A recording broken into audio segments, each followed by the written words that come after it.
EPS 95च्या राष्ट्रीय संघर्ष समितीचा मी राष्ट्रीय अध्यक्ष आहे आणि आज इथे या अंबाबाईच्या नगरीतून कोल्हापुरातून आम्ही देशभराच्या आंदोलनाला सुरुवात केली आहे।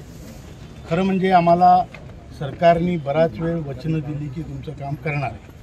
आदरणीय पंतप्रधानांशी मी 2 वेळ चर्चा आमची झाली, निर्मला सीतारामनजीशी झाली, आमचे श्रममंत्री आहेत त्यांच्याशी अनेक वेळा आम्ही भेटलो, सगळ्या मंत्र्यांना सगळ्या खासदारांना अनेक वेळ भेटून झालं। आपल्या कोल्हापूरचे खासदार श्रीमंत छत्रपती शाहू महाराजांचं आम्हाला भरपूर मदत आहे, मी ते इथे जाहीरपणे त्यांचे आभारही मानतो आणि तसंच त्याचप्रमाणे आपल्या माने साहेबांचा धैर्यशील माने साहेबांचा पण आम्हाला बरंच पाठिंबा आहे, सपोर्ट आहे, सर्व पक्षीय लोकांचा आहे। पण आमचं काम झालं नाही। आता आम्हाला लिखित आश्वासन मिळालं होतं की तुमचं काम लवकर करतो, त्या आश्वासना झाला 1 महिना, तेवढा वेळ आम्ही सरकारला दिला होता, त्या वेळेत त्यांनी ते केलं नाही म्हणून आम्ही आंदोलनाची नोटीस दिली आहे आणि आज या अंबाबाईच्या दरबारात येऊन आम्ही नारळ फोडला आणि इथून या क्रांतीला सुरुवात आज खऱ्या अर्थानं झाली आहे आणि आता इथून पूर्ण देशभर संपूर्ण। हाँ साहब 1 मिनट जरा मागा जाए साहब मागा।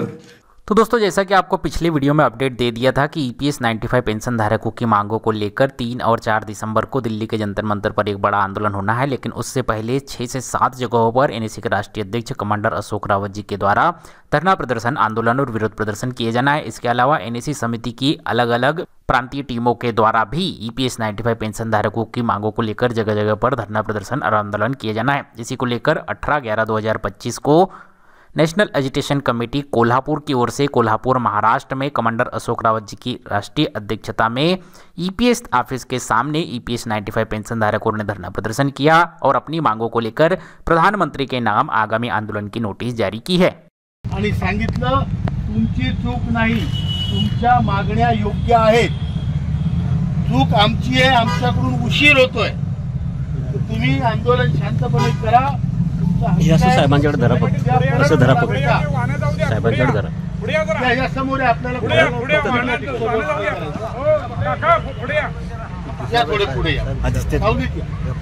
आणि त्यांनी त्या दिवशीच्या आंदोलनानंतर दुसऱ्या दिवशी आपल्याला बोलावलं। आम्ही त्यांना सांगितलं जे म्हणायचं ते लेखी सांगा, तोंडी आता आम्ही तुमचे शब्द मानत नाही, तुम्ही आम्हाला सांगता आम्ही लोकांना सांगतो, पण तुम्ही करत नाही, लोक म्हणतात तुम्ही काय सांगता, त्यापेक्षा तुम्ही आम्हाला लिखित द्या। आणि त्यांनी त्यांच्या अधिकाऱ्याकडून, त्यांच्यातर्फेच असतं, मंत्री कधी त्याच्यावर साईन करत नसतो, त्यांच्या अधिकाऱ्याकडून लिखित पत्र दिलंय की तुमच्या मागण्या योग्य आहेत, तुमच्या मागण्यावर विचार होतोय, आम्ही लवकरात लवकर हे करतोय। आता या गोष्टीला जवळपास 1 महिना होत आहे, मग आपण 1 महिना त्यांना वेळ दिला, 1 महिन्याच्या आत आपलं काम झालं नाही म्हणून आपण त्यांना नोटीस दिली आणि आता 3 आणि 4 डिसेंबरला दिल्लीमध्ये मोठं आंदोलन परत आपण करत आहोत। आपले 2 प्रयत्न चालू आहेत किल्लेदार साहेब की आपण हे आंदोलन करायची पाळी येऊ नये म्हणून सरकारवर चर्चेचं सत्र सुरू ठेवलेलं आहे। आपण त्यांना सांगितलं 3 तारखेच्या आत आमची अनाउन्समेंट करा आणि आम्हाला म्हाताऱ्या लोकांना दिल्लीत मरू देऊ नका, पण जर तुम्ही ते केलं नाही तर मग आम्हाला 3 आणि 4ला तिथे आंदोलन केल्याशिवाय काही इलाज राहणार नाही, बरोबर आहे। आणि त्यासाठी मी दिल्लीच्या आंदोलनाचं आव्हान द्यायला इथं आलेलो आहे।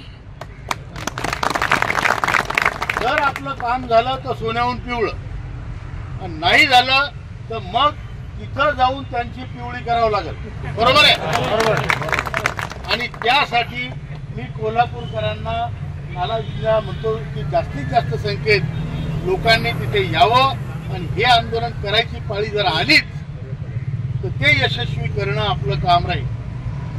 3 आणि 4 डिसेंबर ईश्वर करो त्या अगोदरच आपली अनाउन्समेंट हो असे आपले प्रयत्न आहेत। आणि आता हे आजपासून कोल्हापुरात आता हा नारळ फोडला,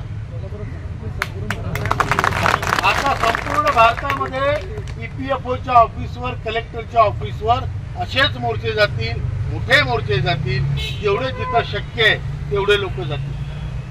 आणि म्हणून मी म्हटलं अंबाबाईच्या नावानं पहिला नारळ इथंच फोडायचा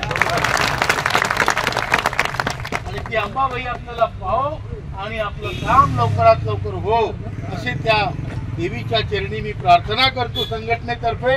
आणि आपल्या सर्वांनी इथे जमल्याबद्दल मी तुमचे आभार मानतो, उपकार मानतो.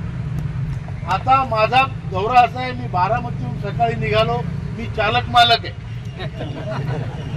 गाडी चालते, गाडीचा मी चालक मालक आणि माझी मालकीन कारभारी असे आम्ही सोबत इथं आलो. आता इथून ही मीटिंग मला 12 वाजता सोडावंच लागणार आहे, म्हणजे मी 4 वाजता हुबळीला पोहोचीन. आणि हुबळीमध्येही असाच मोठा मेळावा आहे.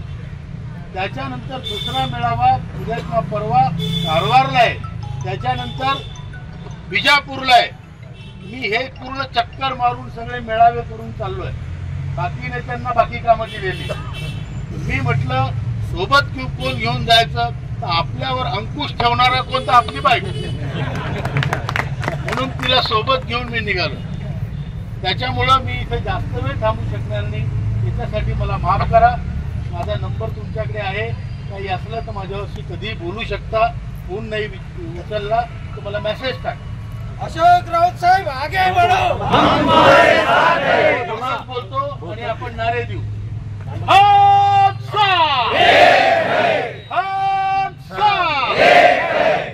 EPFO मुर्दाबाद, मुर्दाबाद, EPFO मुर्दाबाद, मुर्दाबाद, मुर्दाबाद.